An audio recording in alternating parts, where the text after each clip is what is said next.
meu lado, o escritor Norberto Dalla Brida. Ele está lançando hoje o seu livro. Como é que é o nome do livro? O Mestre Escola, Retalhos da Vida de Giovanni Trentini em Rio dos Cedros. Tudo bem, Norberto? Tudo bem. E como é que surgiu a ideia de escrever sobre o Giovanni Trentini, que hoje é o nome de uma escola aqui em Rio dos Cedros? Exatamente, Marli. A ideia de escrever o livro partiu um pouco dessa distinção que o Giovanni Trentini passou a ter num ano muito particular aqui para Rio dos Cedros, que foi o ano de 1975, quando foi celebrado o centenário da imigração italiana. Foi um ano que foi marcado por festividades, por uma que eu chamo de rememoração nostálgica dos primeiros tempos, não é? E aí no final do ano a escola que existia aqui em Rio dos Cedros, chamada Padre Aleixo, que era só de primeiro grau, ela se mobilizou no sentido de implantar o segundo grau, não é? Que era o ciclo de 3 anos que foi criado em 71, não é? E aí para dar essa distinção houve uma mudança de nome, de Padre Aleixo para justamente Giovanni Trentini. Então a escola também ela foi, vamos dizer assim, contaminada por esse clima de italianidade que emergiu aqui nesse ano de 1975. Eu estava vendo assim no sumário, né, as histórias. Você faz uma pesquisa bem profunda, assim, bem completa, né, desde a imigração até a morte dele. Exatamente. Eu faço uma espécie de que eu chamo de biografia coletiva do Giovanni Trentini, não é? Então, como eu falava antes, a ideia inicial foi ler as memórias dele em relação à sua atividade de professor, né? Por isso o professor Giovanni Trentini, tá? Então, claro, isso foi muito importante, porque os primeiros imigrantes, eles não encontraram aqui cidades estruturadas e nem vilas organizadas, eles encontraram a floresta. Então, eles tiveram que improvisar muita coisa, né? A igreja, a capelinha, né? As capelinhas para se reunir aos domingos, improvisar também os professores entre aqueles imigrantes que tinham cultura letrada, não é? Que é o caso de Giovanni Trentini. Então, aí eu fui avançando na pesquisa e encontrei, então, essas outras facetas dele, como capelão leigo, que é aquele que organizava as rezas na capela, né? O capelão leigo. Foi uma figura muito forte aqui no Vale do Itajaí, devido à ausência de padres nos primeiros anos da imigração. Por isso leigo, né? Por isso leigo, exatamente. Ele não era padre, mas ele fazia, vamos dizer, as funções litúrgicas, né, de culto, não é? E depois ele foi também um líder religioso muito distinto, porque ele foi, por exemplo, o primeiro prefeito, que chamava o primeiro presidente da Ordem Terceira Franciscana, né? Porque na época que os padres franciscanos que davam assistência religiosa. Então ele foi uma liderança, ele se distinguiu. Depois ele escreveu textos, né, entre os quais alguns estão ainda preservados, né, que são poesias, não é? E então, como você falava, de fato, eu, por meio dele, eu procuro perceber toda essa imigração de massa camponesa que passava muitas dificuldades na Itália, não é? Nos anos 1870, 1880, enfim, o final do século XIX. Então eu falo da travessia, não é? Das promessas que não foram cumpridas, não é? Das dores da travessia. Por exemplo, ele perdeu uma filha em alto mar. Imagina essa situação, né? Eu estava vendo ali. Eu fiquei imaginando, nossa, e a força que ele teve para comandar toda essa comunidade, fazer um monte de coisa. Ele era ativo demais, né? Talvez essa dor da perda de um filho, né? Talvez motivou ele a lutar pela comunidade, né? Sim, sim. E depois ele veio com 2 filhas, e depois ele perdeu uma filha aqui em Rio dos Cedros. E ele ficou sozinho, assim, sem família. E aí depois ele casou em segundas núpcias com Madalena Negri, que era a vizinha dele. E aí eu exploro o casamento de viúvos, tá? Não era comum na época? Não. Ou não? O que tem a diferença? Era comum, mas até metade do século XX, no casamento dos viúvos, sobretudo os rapazes da comunidade, eles faziam uma espécie de carnaval desorganizado em frente à casa dos noivos. Entende? Mas só para viúvo? Só para viúvo. Só para viúvo. Isso tem uma origem medieval, inclusive, vem de longa duração na Europa, que é chamado o charivari de viúvos. E aí eu encontrei um relato, né, que eu acho que é o único relato que eu encontrei nessa região, que é muito divertido até, porque conta assim, porque ele não quis abrir e dar um pouco de bebidas e doces, né, porque geralmente quando os noivos ofereciam algo para comer e beber a esses foliões, eles paravam. Mas houve uma certa resistência do Giovanni Trentini, porque ele achava que era um abuso e tal, e aí a brincadeira foi mais longa, entende? Então... Eles não pararam mesmo. Não pararam, é verdade. É um capítulo que eu gosto muito, assim, sabe? Porque ele foge um pouco daquela seriedade do professor, do mestre-escola, do líder religioso, né? Quanto tempo demorou a sua pesquisa até a edição do livro? Em verdade, é um projeto que eu tenho já há 2 décadas, mais de 2 décadas, tá? E que quando eu fiz mestrado, eu estudei os imigrantes italianos aqui da antiga colônia Blumenau. E eu já cito na tese o Giovanni Trentini, e ele me chamou a atenção, sabe? E na época eu li um livro de um historiador italiano chamado O Queijo e os Vermes, que é a história também de um indivíduo do século XVI, mas do Carlo Ginzburg. É um livro muito interessante porque é a ideia da biografia coletiva, entende? Por meio do indivíduo, você tentar compreender uma coletividade. Essa ideia me perseguiu sempre, não é?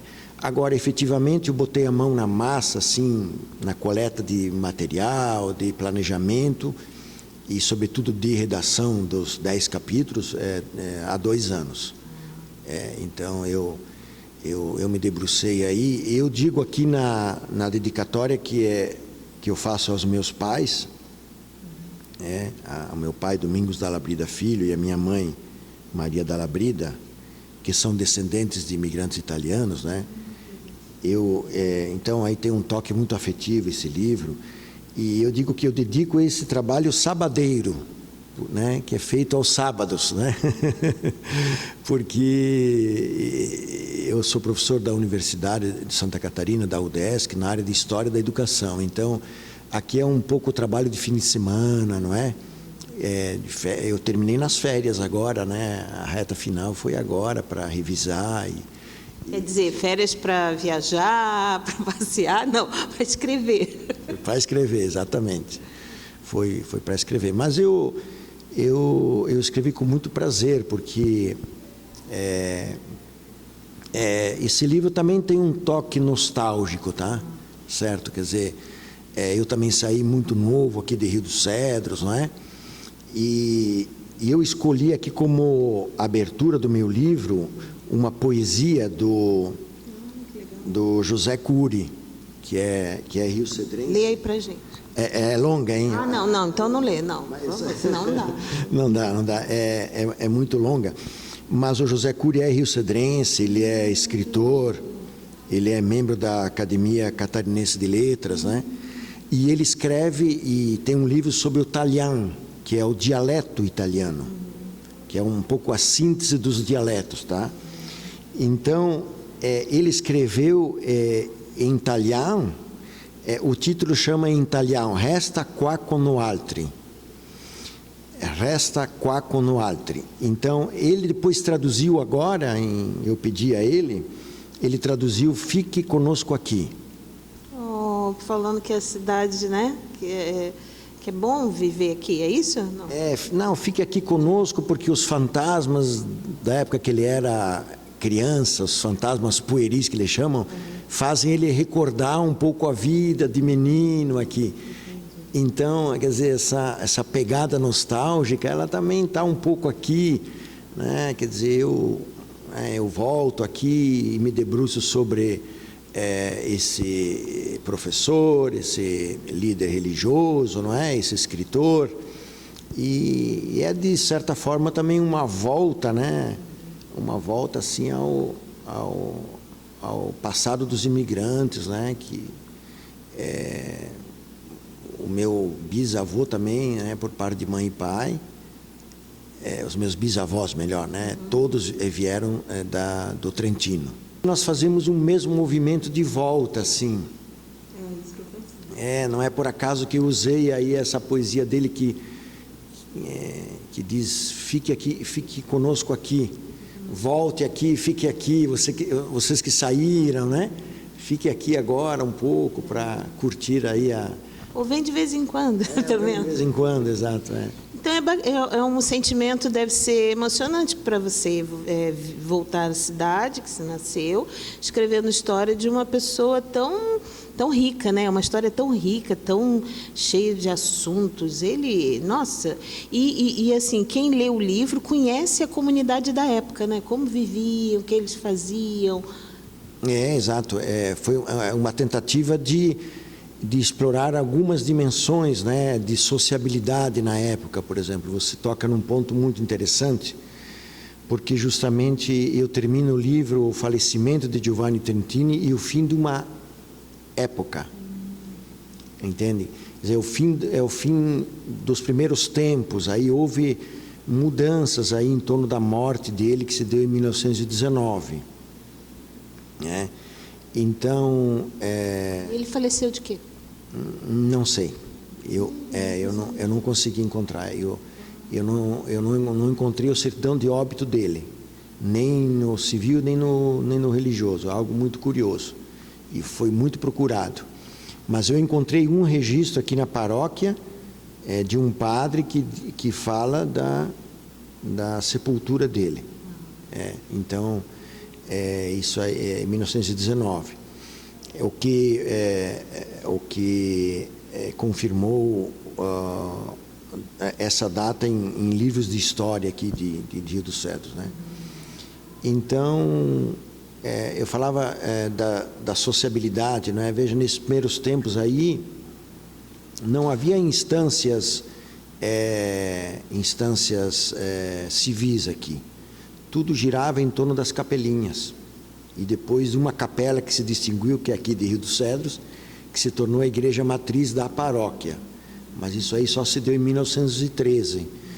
Então, em verdade, é muito interessante esse aspecto aí, já que ele era um capelão de uma igrejinha rural, não é? Essa sociabilidade, né, semanal em torno do culto, o encontro aí, e sobretudo aí a festa de padroeiro, que era muito importante, que em italiano chamava La Sagra, né? E era uma festa que até a morte dele não havia comercialização nas igrejas, festa em que se vendia comida e bebida na igreja. É algo curioso, né? Porque a Sagra era muito mais um encontro das famílias. Então, por exemplo, a festa do padroeiro da capela do Giovanni Trentini, ele recebia os amigos e parentes na casa dele, depois da festividade religiosa, né? Então, essa sociabilidade nucleada assim em torno das capelas é muito, muito interessante e marcante para a época, não é? E como é que faz para adquirir o livro?